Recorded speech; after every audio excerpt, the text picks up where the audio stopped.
And I guess a quick intro before I start the images is just like Tammy said, that my background was originally in fashion. I returned to school to study textiles, wanting to leave the world of clothing behind. But as I started studying textiles, I realized it was still clothing that was the driving force behind what I was searching for, just not clothing as far as the fashion world is concerned. There's a few things that run throughout my work. One is that you'll notice everything's made from recycled clothing. That's how I source my fabric. I believe it's a direct link into a culture, whether it's our own culture or wherever I am located. And the other thing is that I only use needle and thread and scissors. In the beginning, I'll show you a couple bodies of work where there is dyeing and printing techniques used. And again, that was at the very beginning of trying to figure out, I believe that it's all an editing process. And as you find your own voice, you keep editing out what is not necessary. So I'll just go made in 2002. It's 100 pieces. It's all made from recycled clothing. The line will disappear soon. Where is that? I just want to make sure that it's that everything's going to full disappear. screen. I think then maybe it'll disappear soon. Yeah, there we go. This was supported by the Canada Council for the Arts. It started out that I was working in a used clothing charity shop where I was a sorter. And so anything that you can't sell on the floor gets put into a discard pile that we then sell as rags. So I was collecting all the white clothing that was going to be sold as rags and taking it home and layering about 3 to 4 garments in each piece. And then the center of them is all hand stitched. And then they're over dyed in used motor oil, which I recommend never to ever do. Because I also worked at a garage, so I was getting that, sourcing that from there. And used coffee grounds. Sorry, this photo, so this is an exhibition in Alberta. The other one was from Vermont, an exhibition in Vermont. And then there's some decorative elements of recycled can tabs, which that was also, and that, no, I'll save the other story. This is a detail of, so for me, the title of this was Our Skins, and it was addressing North American identity, referring to different industries of ours that have effects in other countries.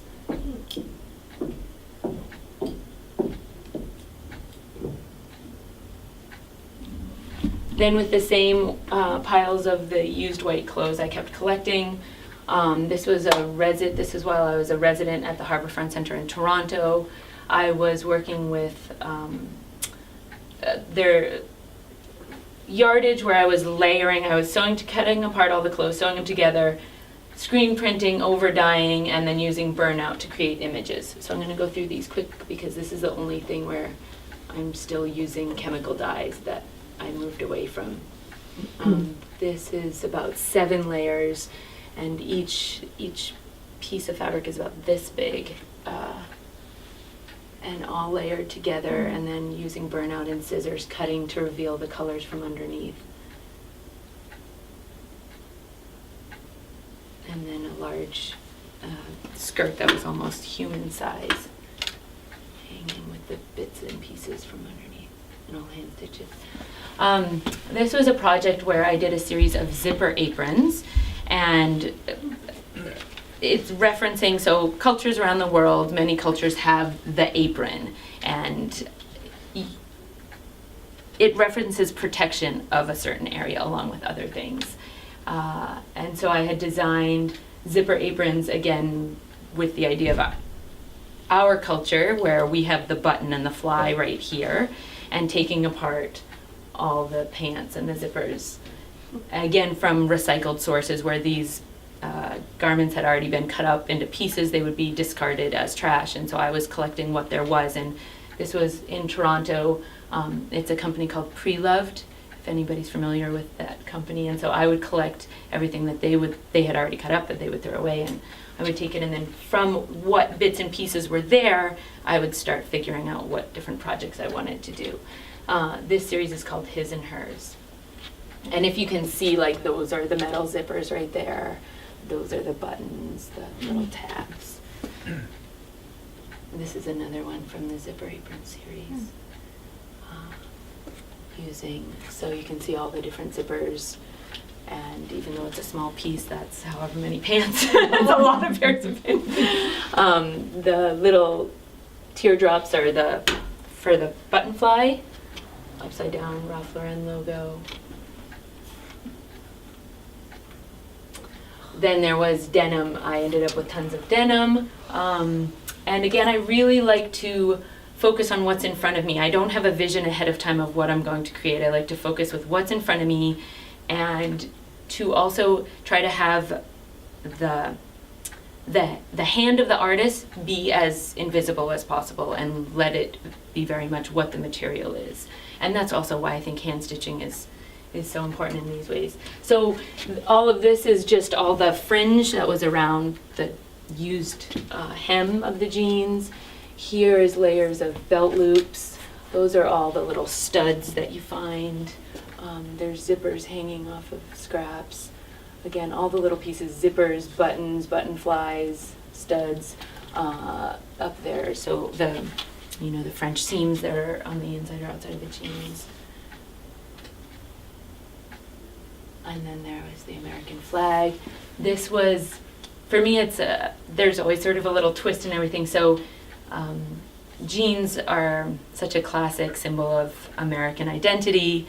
And this, I believe it was this year that the Levi's factory had just shut down the factories in the US and doing all outsourcing through Mexico. So this says here, you can't really read it, but made in Mexico on the American flag. This was for an installation for the Toronto Outdoor Art Exhibition. Again, using recycled materials. It was a plastic female form I found in the trash, which is symbolic of, the image for what we think a female's figure is. And then it's paper mache forms, and all of the floral imagery or polka dots have all been cut out from different clothes, and the bodies have been painted. And again, it's just sort of that idea of your clothes being a second skin, but eliminating the garment and just the decoration straight onto the body, and playing around with combining different patterns from different garments to then create different feelings. The final installation for these was, I basically set up it was like a circus tent, and there was probably 50 of these different forms, and a big backdrop that said, "In the skin of a lady," and you could tie them onto your body and get a Polaroid picture taken. And so sort of like you could become a freak show. Different ideas, playing around with different ideas. I'll only show you a few of these. There's one image that's the backdrop, and then she's wearing the form you can tie on, and we were taking people's Polaroid pictures. This was the first quilt I ever made, again from recycled clothes. It was a workshop, and just like playing around with the colors. It had to me this was sort of like it was like I was creating my own military uniform, and I called it Shmata Prowess, which Shmata means rag in Yiddish, and I grew up with that word. The fitted sheets from beds. So all the elastic on the edges. Again, I just ended up with a lot of what can I do with these, and I loved the curliness of them. So I overdyed them all and made it just like a human-sized tassel. I'm fascinated with tassels. Another thing from the scraps were tons of cut up sweaters. They had great texture, color. I would cut them up into thousands of pieces, make color combinations, and eventually did these strings on the serger where it was called recycled prayers, and it would be 100 yards long of one color combination. I made probably a year's worth of these. Everyone in Toronto loved them. And so this was a show at a museum in Massachusetts. Okay, the beginning of Japan. I lived in Japan for 2 years. It was a Japanese government scholarship, and I collected about 35 used kimonos from the local flea market, and I started to do this meditative practice of cutting heart shapes, all the same size, all by hand, day in and day out. And during the 2 years, there would be different exhibitions, and wherever I was in my practice, there would be an exhibition. This was the first exhibition. People ask me how many. I think it's about 80,000 heart shapes. They end up looking like petals, and then hanging here is a life-size form hanging from the ceiling, which is basically the bodies of the kimonos that are held together with the seams, and all the hearts that have been cut from those same bodies, you could say, are just in a huge pile on the floor. Practice, and it evolved into different things. So in this piece, these are called Prayer of Petals. So I took the same heart-shaped cutouts and I strung them 1,000 to you could say a tassel. And that was with the same idea of the Japanese sembazuru, which is the origami, folding 1,000 paper cranes when someone's sick, that you do that. It's this idea of manifesting I see all of this as manifesting the world of form and non-form together. And these are the leftover scraps in those baskets.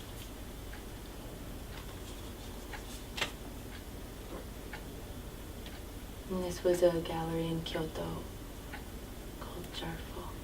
This was the museum in Kyoto, and this was the first time where I became part of my work. I realized that so much of what I wanted to convey with my work had to do with process and time, and that when I was just exhibiting the work as an installation, people were sort of stopping short at, it's beautiful. And that's not really what I'm interested in at all. So I realized I had to become part of the installation and actually show process. And so what I would do is I painted my face in white. I wore only white clothes as a way of removing my identity. And also in this piece, this is called Offering. And I'm sitting in a pile of full kimonos, almost as if I've shed them. And then around me is the parts of the cut-up kimonos. And then I'm taking the heart shapes and I'm just stitching them together. I think it was 35 petals to make up this one flower. And then I would put the flower in front of me, and this was for 1 week. And so the pile in front of me every day would just keep growing and growing and growing. And during the museum hours, I would sit there as still as possible and would only have this motion. And people would try to talk to me, and I wouldn't respond or look up, and it would just continue doing that. And it wasn't until the museum was closed that I would do the final laying them out, so people that came the next day would see that it had grown. And so these are just the petals. These are the sewn together as flowers, and then the flowers put out.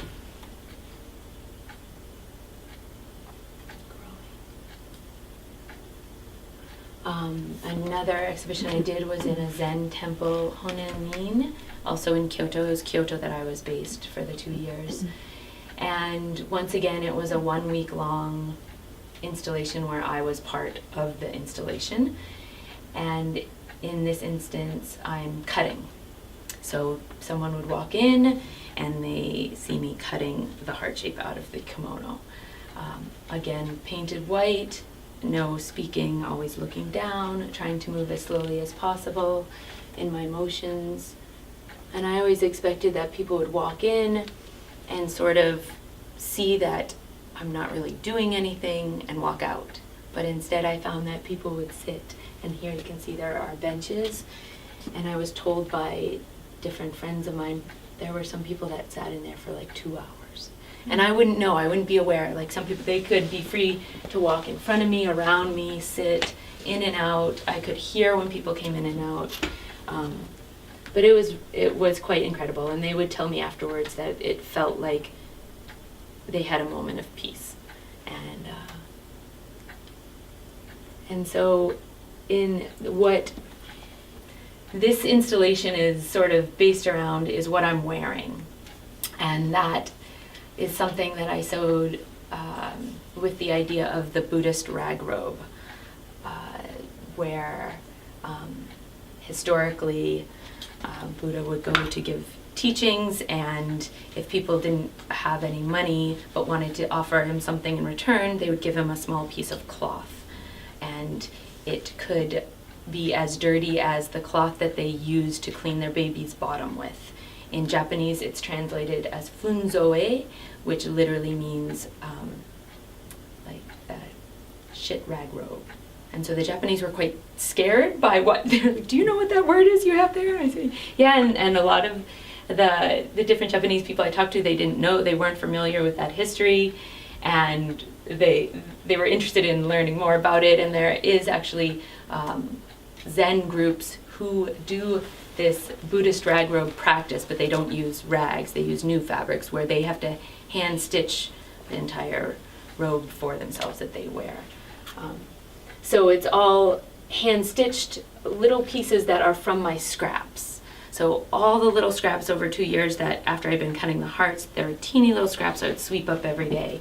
And so it was those scraps that I used to hand stitch this robe as my way of expressing similar sentiments.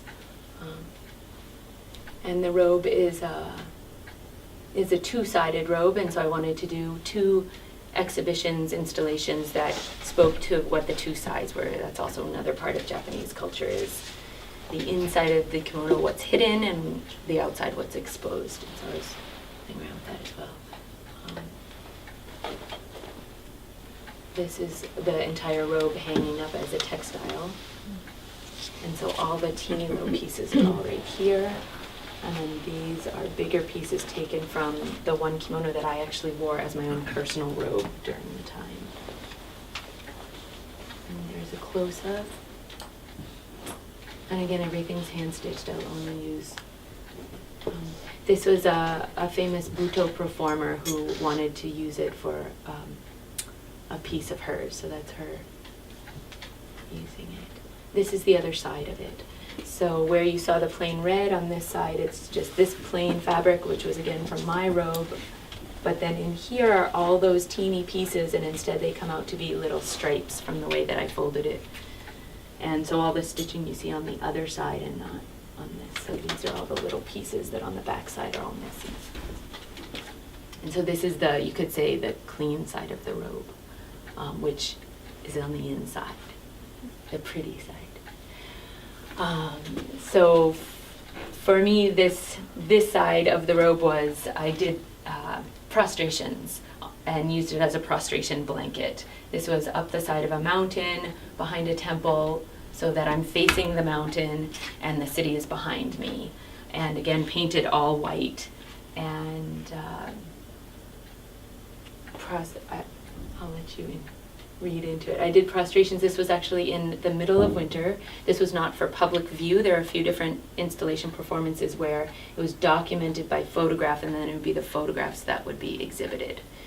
So this was a piece I had to do before I left Japan, and it happened to be the middle of winter when I did it, and we wanted to catch it turning from day to night. So it was 4 hours. We probably did about 1,000 photographs, and then chose them afterwards. And we exhibited 20 photographs of the sky going from light to dark, while I'm doing the prostrations, and ended up, out of the 1,000 or some photographs, just chose the ones that were blurred because it conveyed more of. So this is then what the photograph would look like. The installation of the photographs at this gallery in Kyoto. The floor was covered with the heart petals, and then this is how you entered the gallery. You would enter and see the other side of the textile, then you would see this side, and the photograph circled the room.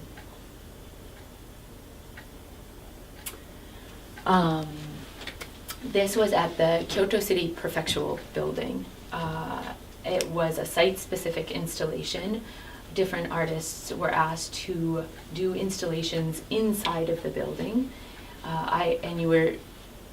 Each artist was asked to choose one specific part of the architecture to focus on, and I chose the windows on the second floor. They're the old glass-blown, beautiful windows. And so what I did was I did a performance that was again documented by photographs only in the courtyard, and then made huge transparencies which were then put up in the windows, so that when you looked out, it was sort of, you were looking out into the same area that the photograph was up. So it gave this sort of dual world thing. The costume is again using the same hearts, and it's based on the Japanese custom of obon odori, which is the dance of the dead. In most towns around Japan, the dance of the dead is done in a very high-spirited way, with just plain sort of cotton clothes and jingle bells. And there was only one town, and that's in northern Japan, called Nishimonai, that has this tradition of obon odori like none other. And it is somber and powerful, and the kimonos that the dancers wear are patchwork kimonos of their loved ones who have passed on. And so not only are they patchworked, but then they're worn during the dance. So it just seemed, it was beautiful. This was my interpretation. So I was up there and I learned a little bit of the dance and stayed for the 3 days of the ceremony, and my interpretation was this idea of the weeping willow being of the physical world, and the rising phoenix being of the world of someone who's passed on, and the idea that those two can have a dance together. And so this is the sort of costume that is of the two. The black mask is from the Nishimonai Obon Odori. They have two different ways of covering their face. No one shows their face in the dance. There's either this gorgeous straw hat, which is like this, or the black mask. And unfortunately, I couldn't get the hat, so I had the black mask and was photographed during. And then again, the transparencies were made and installed. So there I am on the outside of the building, installing the transparency on the outside of one of the courtyard windows. You can see the transparency. And so you would walk around the second, third floor, and every other window was transparency looking out. Moving on. This is in Kathmandu, Nepal. There was, I was invited to come and work with a group of Indian women who lived in a beggar's camp, is what they referred to it as. And they sew quilts. They also go out on the streets and beg. But it was an American man that had realized that they made really nice quilts, and he set up this nonprofit organization where he said, if you sew a quilt, I'll pay you $40 for the quilt and sell it for $140, and then the $100 will put one of your children in school for the year, because public school system is not free. And so that's how that got started, and it was through that he invited me to come, and there's the camp, to come and work, basically to hang out with the women, do whatever I wanted to do with them. I'm never interested in influencing others when I go in any way other than my own spirit or love of life, but I have no interest in trying to teach someone something. And I also am not expecting that from them. To me, it's about being with another culture and with needle and thread as your common language. It's inside the camp. These were the kids. So the kids never get to sew. The kids are not allowed to sew. So I would sew with the women for a few hours, and then I would let them use my needles and thread and my scraps of fabric, and sew with them for a few hours. And it was just such a treat. They loved it more than anything. For the adults, you know, a needle and thread is quite precious. It's business. Children aren't allowed to touch it. And so this was a special hut that was set up just for us to work in. It's not one that they live in. This is one that they live in right across. This, as you can see, so they're making quilts out of new fabric. This is where they sleep. They just have different wooden things they build and cardboard under there. And so she's laying one down there. It will usually be 2 or 3 women that work on one. They're pretty fast. The composition of different photographs that were taken of different women with quilts that are just, some of the quilts are for sale, some are just their personal quilts in their huts. And this was, so the quilt that I decided to make, they, at one point in the beginning, for one, they were very, very surprised that I could sew, that I knew anything about fabric. And they got excited once they realized that, but then they started getting worried that I was going to copy their designs, so I wanted to show them, no, I'm not interested in that, and I'm going to do my project. My project always uses used cloth. I don't do anything with new cloth. And so I went around the city and I collected, you see there's just garbage everywhere. So I collected fabric scraps from the trash piles all over the city and washed them all. And then I invited any of the women or children that wanted to help me piece together the pieces. I was using a technique that they don't use, which is called improvisational quilting.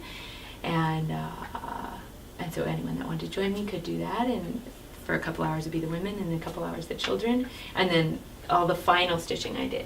So this is all gathered from very filthy cloth from around the city that has been washed. And then I spent a few months doing all the stitching throughout it, but everyone in the camp helped me piece it together, which again was all done by hand. And for the reverse side of it, and so again, the Buto performer, there's a bunch of different pieces of mine that she's used and incorporated into her performances in Japan. So this is one of them. And the other side is always two-sided.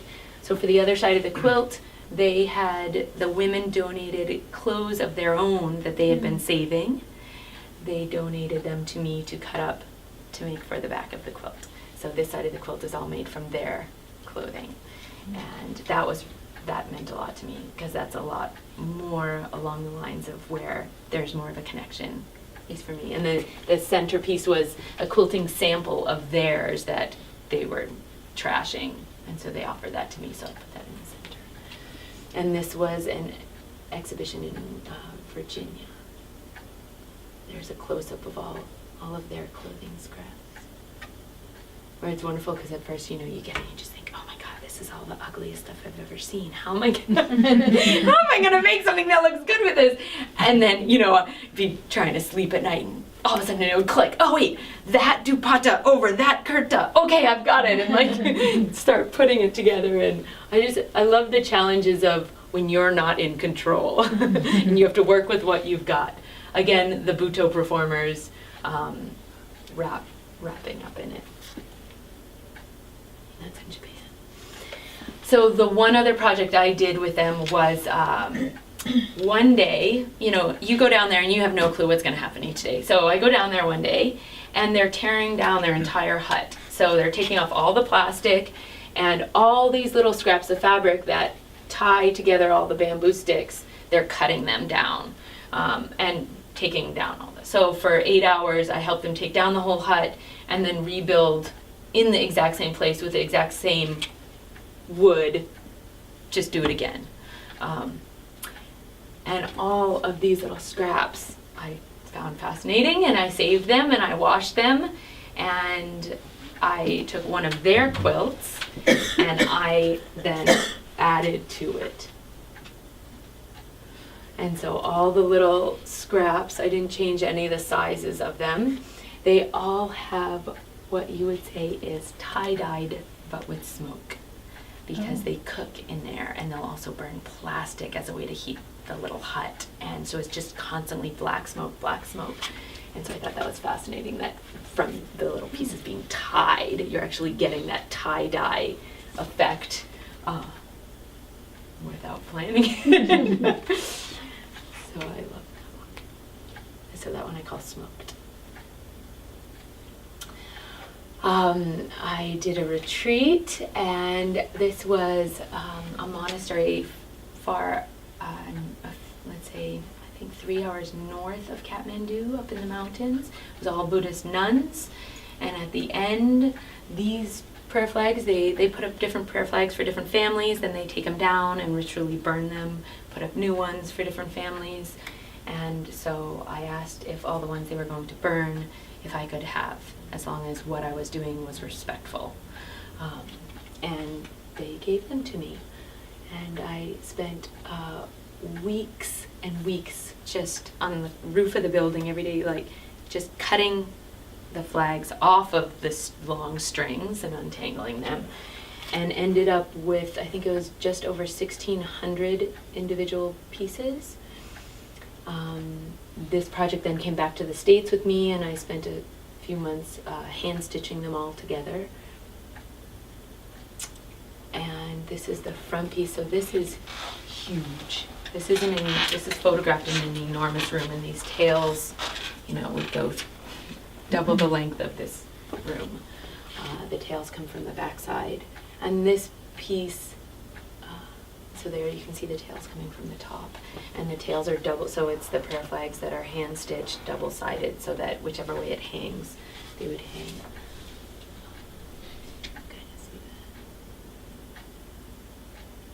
And then this piece was also used by the Japanese Buto performer, Imatenko. And this is one of the performances. So I sent it to them, not knowing, how they would interpret it and use it, and they ended up putting a big wooden pole through, and became like a big bird. And this was right at the time of the tsunami, and they had dedicated this piece and was making special references to using the prayer flags for the people. It's in motion. And so this is 2, that's also that same other piece of mine. India. I have a couple different projects that I've worked on in India. The first thing I was attracted to was the trucks. I just think they're absolutely fabulous. And I was going to work with some block printers and veggie dyers in Western Rajasthan. And so I wanted to design, I thought the truck imagery would be wonderful. The idea was originally that this would come back to North America, and I wanted to change the aesthetic of what we think of when we think of block printing, veggie dyeing Indian fabric. And so for me, the idea not only of the trucks would be contemporary, but that it is such a design that when you first see this, like this is the final fabric, it looks like a design until you look more closely, and then also that it's rough and the colors are this sort of dirty feel. And so here's some of the different trucks. And they all have, across the top, written in either English or Hindi, is written goods carrier. And that really interested me,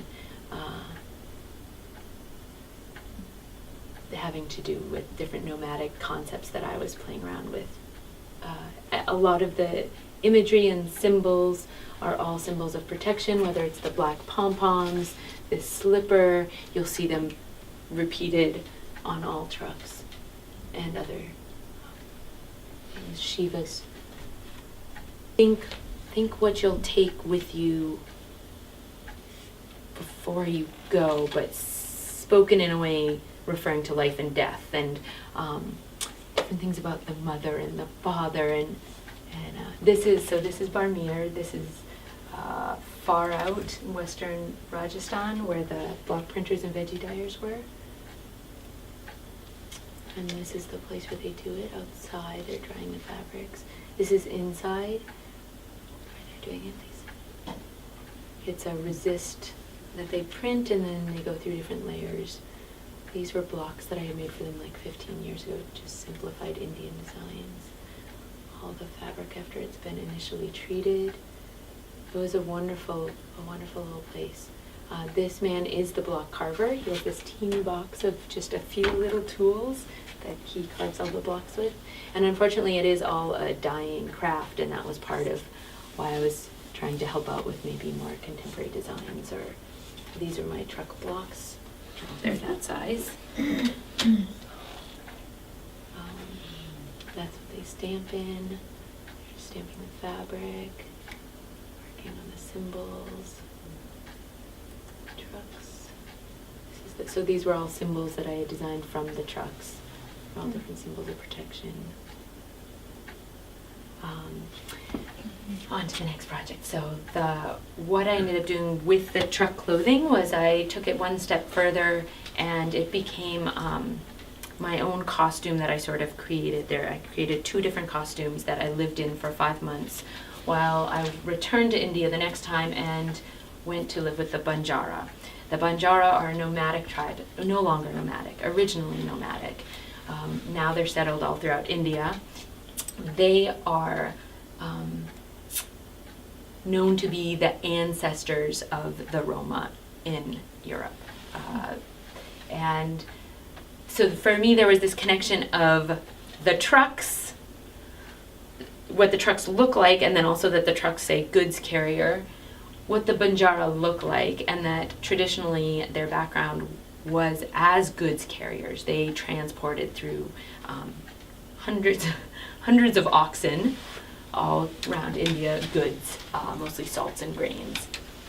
And then the idea that we each are our own goods carriers, and our clothing are sort of is our decoration for ourselves. And they all do embroidery work. And this was their village. I was going to try to travel around India and see different groups, but just ended up becoming very close with this one village and spent all my time with them. And so I was working on my embroidery while they worked on their embroidery. And they all, it's a certain kind of choli they wear, a certain kind of skirt, and then the Banjara in other states have different, you can recognize who's from where depending on what their choli and their skirt and their jewelry is. I became fascinated by their tattoos, which they said were done by a professional woman that was the woman that would come around and do the tattoos. They were done with the sap from the banana tree and a needle. And they said no one knows how to do it anymore. And both the tattoos and also the traditional clothing are not continuing on. You only find this on half of the women over the age of 40. No one of the younger generation is interested in the traditional clothing or the tattoos. And then even half of the older generation have chosen to have a simpler existence by wearing a polyester sari. This is one of their traditional cholis that I found for myself, and I started working my own embroidery into. So where the mirrors broke out, I started doing what can be seen as either the symbol that's in the center of the Indian flag or also a gypsy symbol, goods carrier, and starting to interpret this idea of the goods carrier into my clothing designs. On the back it says blow horn, wait side. This is all embroidery that I've done that is from the paintings on the trucks. They appreciated and enjoyed the humor of the fact that I was dressing like a truck. These are skirts from a different Banjara group, but just so you get an idea of another style. It's 12 meters of fabric, embroidered hem. They're known for their embroidery. So this is the skirt that I designed for myself and made. Before I went there, I had the basis of the skirt made, again, from all the fabric that was block printed veggie dyed with my truck imagery.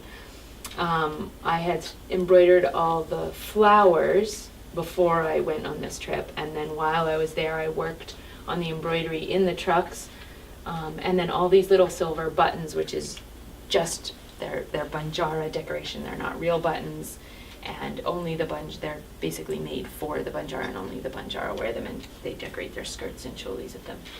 And then the waistband is one of their pieces that I incorporated in. There you can see a close-up. Trucks.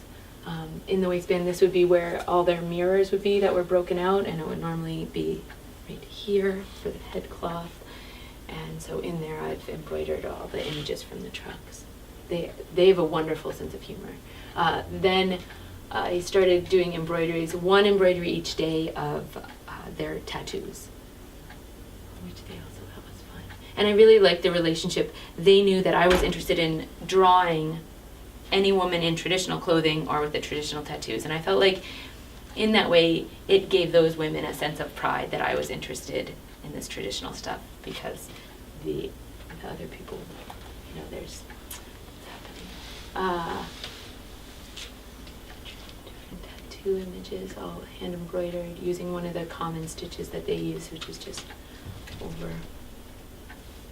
And then I took the daily, little sketch watercolor drawings I did of the women and had them laser printed onto fabric, and then incorporated the embroideries of the tattoos with elements of their costume. So that's the waistband of the skirt, and this is the hem of the skirt. And I did 3 of these. And then the little silver buttons that are unique to their costume. How big are those? That big. And anyone that's coming to the trunk show, these are the few things that I brought that you can see. And then the background's all hand stitched with running stitches. And for me, this is not traditionally the kind of work that I would do. For me, these are more like portraits, because I know these elements are disappearing. So I sort of felt like it was more like portraits of these women. And all the women that I did drawings of, I made them little framed copies and gave them. And this was an idea for a larger installation that I wanted to continue with. The next project in India, which was just last month, was I went to Mumbai to do a 2-week workshop, and it was in Dharavi, which is the largest slum of Asia. It was through an NGO that's set in Dharavi and works with women and children, health issues, a lot of domestic violence issues, childbirth issues, and they were setting up where they would have 4 artists a year come and do a 2-week workshop. And so while you're teaching a skill, you're also getting them to think conceptually and creatively, and at the same time address an issue. So this was international news, the gang rape case from Delhi that everyone is familiar with. We chose that as the focus, and basically to, again, use the idea of clothing and sewing, and to look at the issues of blame that are put on women. And even most Indian women will blame the woman, and as did these women in the beginning of the group. It was her fault.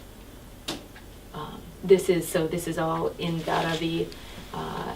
This is sort of the lower, the more sort of slum-like street, and then this would be the fancy apartment buildings. So it's not a slum in the traditional way you'd think of a slum. There's huge industry here, and it's massive. And this is where we ran our program out of this little building. And this is the group of women. This is the other textile artist that partnered with me during it, and a police constable that came to talk to the women one day. And these were all the participants. So how we set up the workshop was that they were to find different symbols of protection out in the world that anyone could read, and then to create a design with those symbols of protection, and then a slogan that related to the body, and an anti-rape slogan. And most of them had never, there was a few that had sewn before, but the progress that they made was phenomenal. So we used recycled saris and just taught them 3 different stitching techniques and really worked with them about the symbols and trying to think conceptually in terms of what different things could mean, and think beyond just design. And they did a great job. There were so like these are claws that had to do with like I think the woman said, when you see a woman, don't become an animal. This woman did light bulbs, and it said be alert. These were like horseshoe shapes for protection. Traffic lights, and then a big, in the rickshaws there's meters in the rickshaws that say don't touch me in English, so she did a huge rickshaw meter, and then traffic lights. That's her. And then we I did all their hair and painted them up almost like superheroes, because the sari, the palu, comes out like this. It's sort of like a cape, and that's where all the designs and logos were. And then we did a fashion shoot at the end of it and the photos will be used as anti-rape posters. And then they also did a whole fashion show as part of anti-violence against women in Dharavi, where that was part of the fashion photo shoot. Another one. This one says, lock up the rapists, not the women. And all of these, it took a lot of guts for any of them to go out in public, for any of them to even let me do their hair. And we made from recycled saris. And this was the audience. And it was we rented out this space, which was usually used for cricket. And about 200 to 300 people showed up from the neighborhood. And there were, it was our fashion show along with youth theater and youth dance that were also putting on performances about to stop violence against women. And it was great. The youth were putting on ones that had to do with their age group too, like teenage harassment and whatnot. You can get a little, it's them lining up for the fashion show. On stage, and again, just that idea of just needle and thread, like everything can be done with just needle and thread. They all received a certificate, and that's it.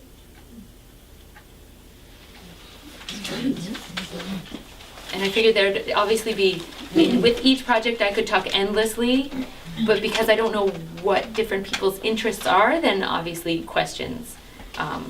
Whatever questions you have, I can go into more detail about any of the projects or my own work or choices or whatnot. So, if I'm going to close that. You can just Leave that up and just take leave it up. questions. Does anybody have any questions?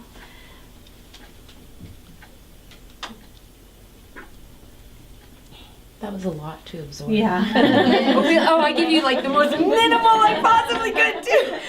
I did this presentation at OCAD in Toronto before I came here, and I laid so much on them that this time I thought, okay, I'm gonna give lots, just minimal information. How many years did everything that you show us span? I returned to school in '99 and then graduated in 2002. So this would all have been since 2002. Yeah. With all of the foreign travels, so all the work in, starting with Japan, that would have been 2007 until now. And this project you just wrapped up last month? Is Yeah. that what you said, yeah? Yeah, when I came to Toronto before Winnipeg, and still on crazy jet lag. I was waking up at 3 a.m. and going to bed at 3 p.m. So luckily by the time I got here, I was already safe. Yeah, I guess for me, I need to follow my own path with my own artwork. But as any craftsperson knows, being a studio artist, you spend a lot of time alone and doing a lot of times monotonous work. Same thing, it's meditative. To me, it's wonderful, I need it, but I also need people. And integrating with the community is as important as anything that my artwork is for me. So that's why it's sort of like anything that comes my way, whether it has to do with my work or not, it does conceptually, but whether I'm actually doing it or leading a workshop or hanging out with some people doing what they do, I'm game. Now, do you feel you have a base somewhere, or do you feel like you're totally open to move all of the time? Are you nomadic? Are you a gypsy? Yes, I've struggled with this. I believe I feel most comfortable that way. Mhm. The lifestyle of staying in one place and having the commitments of, like, I can't take on a teaching job at a university and have a studio and live in a house. Like, I can't do that. I have a small base just north of Boston in Gloucester, Massachusetts, which I've had during the past 7 years, where I have been really living in other countries. And I'll go for what I think is going to be a month and I won't return for 9 months. So I really have no commitments in Gloucester where I have this little live studio space. And it's a family friend who's a big supporter of the arts. He just lets me keep that space there. So I don't have financial obligations that tie me down. However, with that being said, I'm now in the process of wanting to put down roots for the first time, and I want to do that back where I was born, which is in Cape Breton. So I have old family property that's up there that no one's lived on for a long time, and I'm in the steps of establishing an artist in residence program on that property, because I need to, if I'm going to be up there, I want other people to be up there, and I want a project that's bigger than myself or my work to sustain me if I am going to stop. So I was going to ask you, your work, in other words, you would keep it at Gloucester if it isn't sold or otherwise acquired by other people? I mean, you're producing a fair amount of large pieces. So are you storing them, or? I give them all away. You give them away? Oh. I generally, because everything's installation based, it's not for sale. Like, again, the few Banjara things at the end, the portraits, that's the first time where it's, and again, that's not traditional of what I do.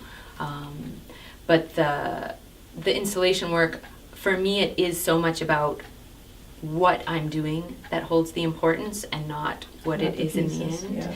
And I do want the work to continue having a life of its own in the way that it ought to, as opposed to if it was for sale and someone bought it. That doesn't work for me. I don't know. So I would give different pieces away to people or situations that I believed were relevant to the subject matter. So for instance, the big costume, the dancing one, that I sent back to that town and to the family who had spent 3 days with me during that festival. And it wasn't an arranged thing, it was just they were friendly and we were talking, and they kind of took me under their wing and started teaching me the dance. And as it turns out, their family is connected to the music, to the dance, generations and generations. And so I donated that to them. And all the little stores in that town display all their antique kimonos during the festival. So they're holding on to that. My teacher in Kyoto, when she found that out, she went up to that town and told that family they really should donate that piece to the local museum.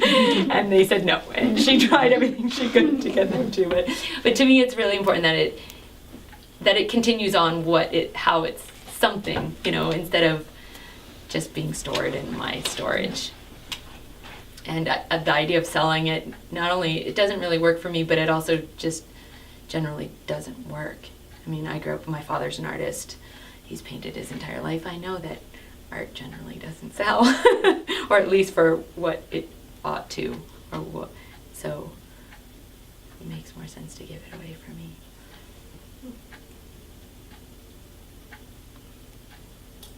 I'm wondering if you could talk a little bit about your, I know you said you used to do fashion design and now you're sort of doing something completely different. I'm wondering if you could speak a little bit about how that all happened for you.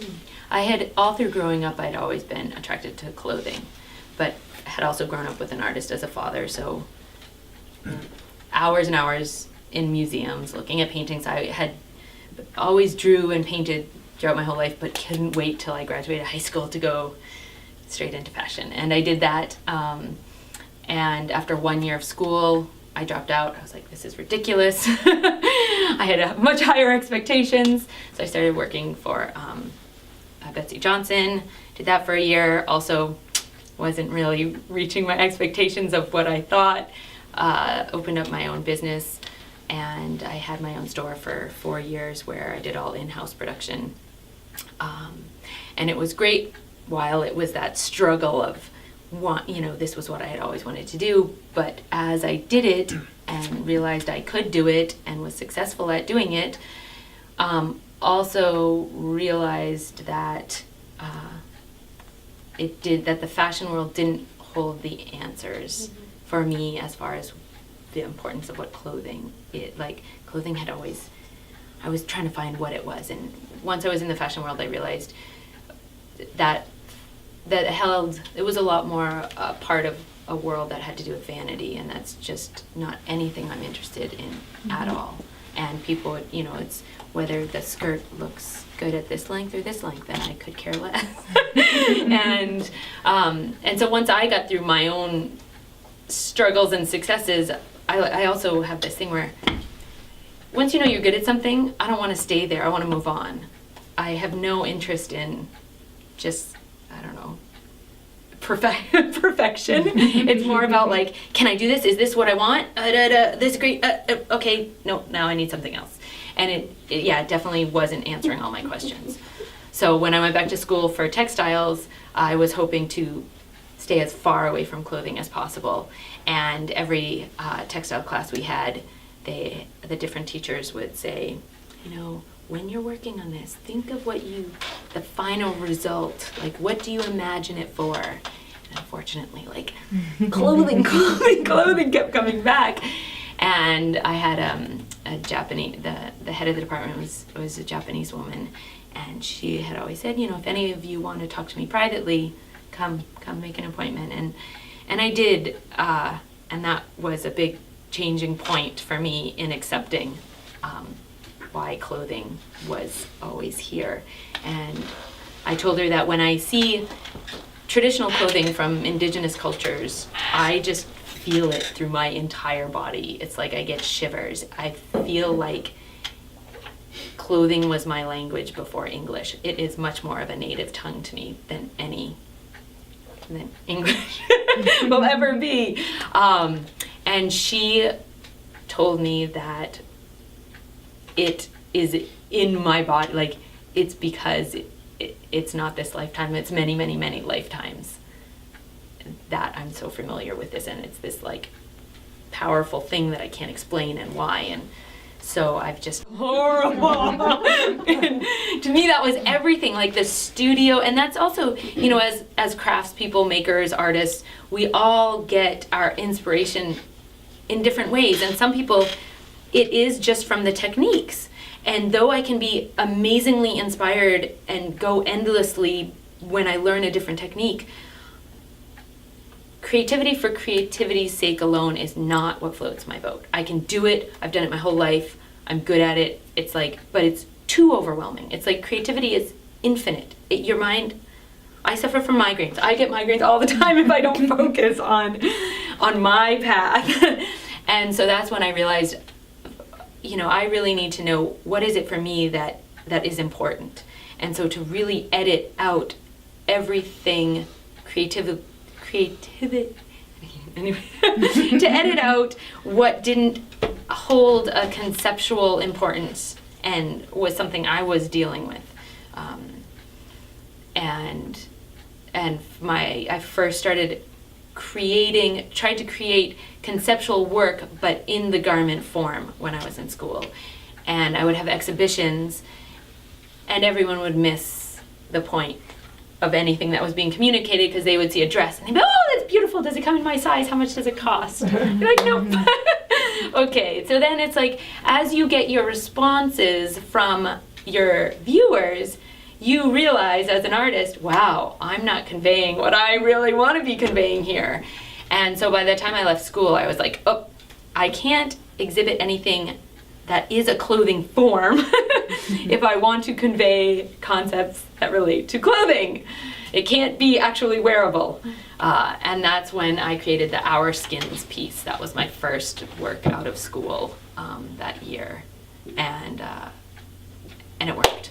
And that was also, it's wonderful when you do hear people's responses, because they bring so many things where you create it because you have to create it, but you don't really know what it is. And then people they relate their experiences and what it makes them think of, and then you do. It's like I feel like all my work is made by me following questions. When the work is finished and when it's exhibited and I hear people's responses, I find my answers. Mm-hmm. And that then makes more questions, and then I keep going that way. That's a very comforting story. It's like, it's all a process of, like, I really feel like it's just a life process of, like, getting through life, of that it's not at one point you'll be this. Mm-hmm.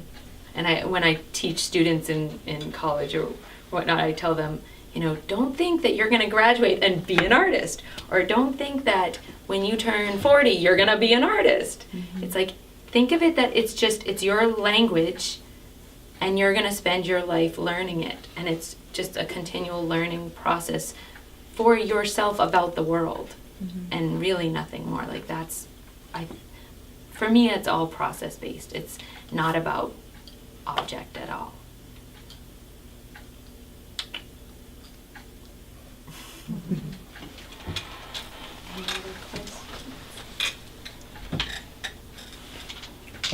Well, here's silence. It's a late night. Cookies and coffee are waiting. Well, thank you so much. It was so fantastic to hear about your whole journey and practice. And thank you for having me. Thank you all so much for coming out on a late cold night and sitting in a library with us. It's great. So help yourself to cookies and coffee and drinks, and stay around and chat for a while. And don't forget to submit your artwork for this year's Manitoba Craft Council Jury Show. Mm-hmm. Deadline April 30. Theme: small mediums at large. April 30th? April 30th, yeah. So check the website, manitobacraft.ca, and you'll get the whole 9 yards about the show, and love to have lots of submissions. That's it. I don't know, Andrea, any final words? I don't think so. Thanks so much. That was really interesting to hear. It's yeah. And everyone just enjoy. There's refreshments. I'll turn the lights on so you can look at the library and the exhibit area. And just enjoy. Thanks for coming out.